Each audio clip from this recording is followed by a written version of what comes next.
Says the Magen Avraham, commentary in chapter 98 in Shulchan Aruch. He says he brings a segula. Segula is a charm, is an omen to bring good or bad things. Chas Shalom. So he says that a segula for to keep bad thoughts out of your head during the prayers is before you say Amidah, you should say P, right? P. Now. And then after this, you spit on the floor 3 times, right? In shul? Right, in shul. So he says the words P, or fi, right? Fi is my mouth, right? Pe sheli, P, right? So fi represents the 3 mouths mentioned in Sefer Bamidbar. He says we have Parshat Korach, where it says, where's the mouth over there? The mouth of the earth open, right? Then we have next parasha, Parshat Hukat. It is the Piyah Be'er, right? The mouth of the miraculous well that traveled with the Jewish people in the desert. And then you have finally Parshat Balak, the mouth of the donkey opened and spoke to Balak.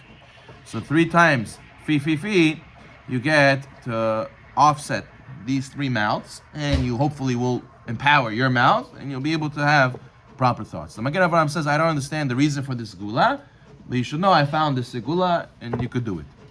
The Or Shamayim explains that really the 3 mouths, what's the 3 mouths? 3 mouths is the mouths of Avraham, Yitzchak, and Yaakov.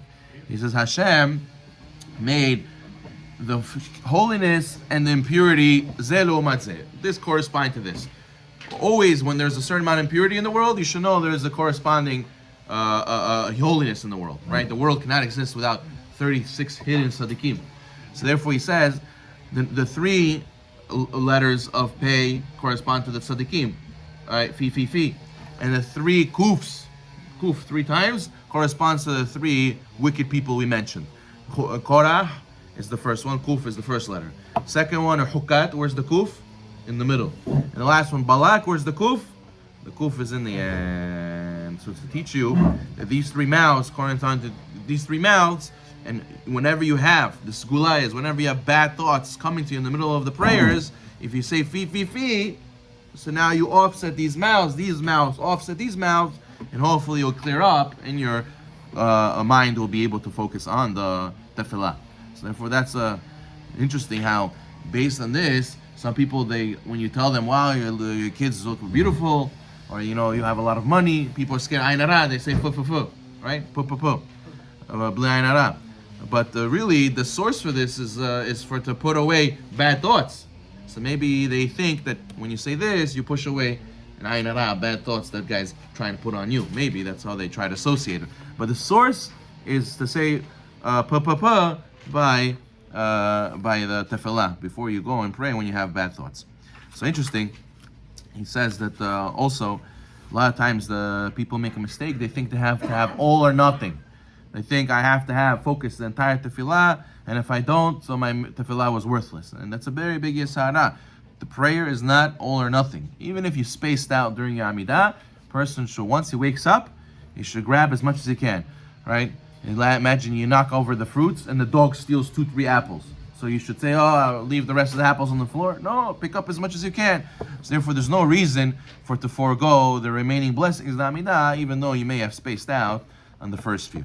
So we were back in the Amidah. We're up to the bracha, Baruch Atah Hashem, Magen Avraham. So notice how the Gimel, really, if it's without a dagesh, it's pronounced Gimel. So it's Magen Avraham, but those who say Magen Avraham also have what to rely on. Okay, now, what do we say? Not Magen Ishaq, not Magen Yaakov, Magen Avraham. Why Magen Avraham? The first bracha ends with Avraham Avinu.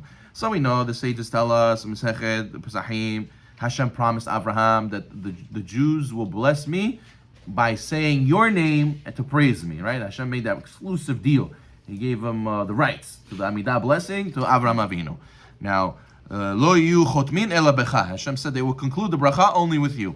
But what is this? Why is Magen Avraham? What zechut Avraham have? We know that Hashem protected him in the fire with Nimrod. Hashem protected him with the 4 or 5 kings where he saved Lot. Hashem protected him many times. So just like Hashem shielded Avraham, He should shield us.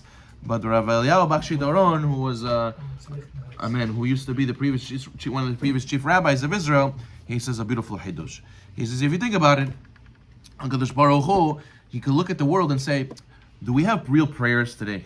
Comparison to how our grandparents used to pray, or the previous generations used to pray. Our prayers, if you think about it, are a joke. They're a joke where we have phones ringing, our mind is wandering, hopefully we know what we're saying, most of the time we don't. So what happens? What zechut of prayer do we have already? Okay, yeah, it's true, we try, but not really high level. Think about the Torah learning we have today. What Torah learning do we have today, really? Compared to the previous generations, how much Torah they used to learn, how much Gemara they used to know, how fast they would learn, how fast they would understand, the depth they would learn with. Today, hopefully when we able to come to the shiur, hopefully we understand what the shiur said, But the question is, so what zechut we have to be able to get miracles? And we need more miracles than the previous generations.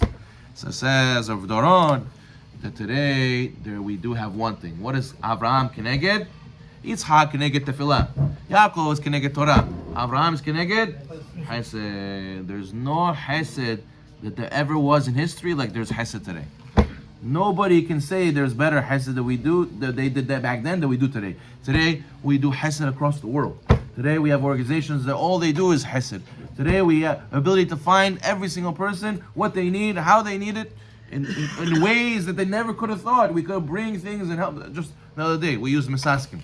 You call them one phone call, they show up to your house, bring you 30 chairs, bring you books to pray with, they bring you everything you need, the sign that says the mourner chairs, all for free. You make one phone call, boom, chesed, right there. And what did that guy do? One guy, here's a big Baal Tzedakah, he donated to Misaskim, he said, buy all this stuff, somebody calls, it's a nishmat or whatever it is, give them what they need help. And it used to be not that way. It was impossible to find out who needed what and to store it somewhere and to drive it and drop it off. It's not so easy. But today, in 1 second, you could do Hesed. So when we say to Hashem will help us and answer our prayers, b'zchut what? B'zchut the Chesed that we do, Magen Avraham. The Chesed we do like Avraham, that should be the Magen, that should be the shield for us. And in his zechut, we should be able to be successful.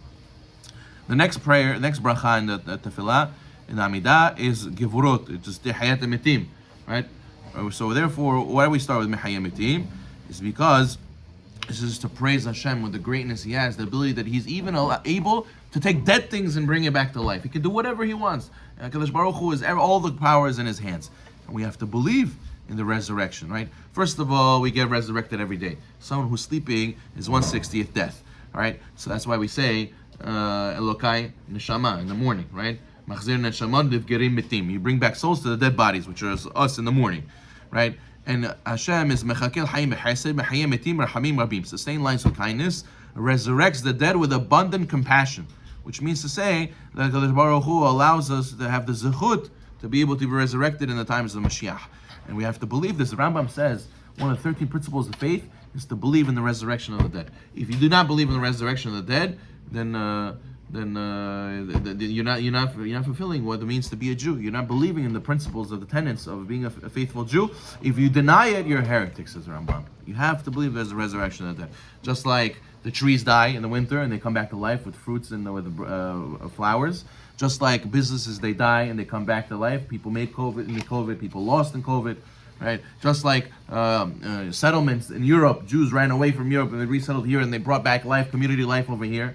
So there's all forms of the Hayat HaMetim. We have to believe that our loved ones also come back to Hayat HaMetim. So much so, you believe it, there's many people buried in Eretz Yisrael today because they don't want to go through the rolling of the bones when you're buried outside of Israel. When we do the Hayat HaMetim, your bones will have to roll through tunnels underground, go all the way to Israel, suffer that suffering, and only wake up as a body in Israel. So because we believe in this so much, people are willing to pay top dollar to be buried in Yerushalayim, in Eretz Yisrael, to not suffer the rolling of the bones. But a person has to believe this. When a person believes this, it itself is a zehut to be able to get your tefillot answered. Interesting, I remember I saw one time a shiur from a Ramanser, and he was giving a shiur about Tehiyat HaMetim, the whole idea and how important it is to believe in Tehiyat HaMetim. So it was in the Met Stadium, City Field, or it used to be called something else. It used to be called the Shea Stadium or something like that. So there was a whole banner behind him. It was called Mets. So he's like, it's very funny. We're talking about Tehiyat HaMetim, and the Met is behind me. met. So he said, hopefully they'll also have Tehiyat Amitim. They weren't doing so well. But the point is that we have to believe it, we have to know it, and this is a chud. We'll get our tefillot answers.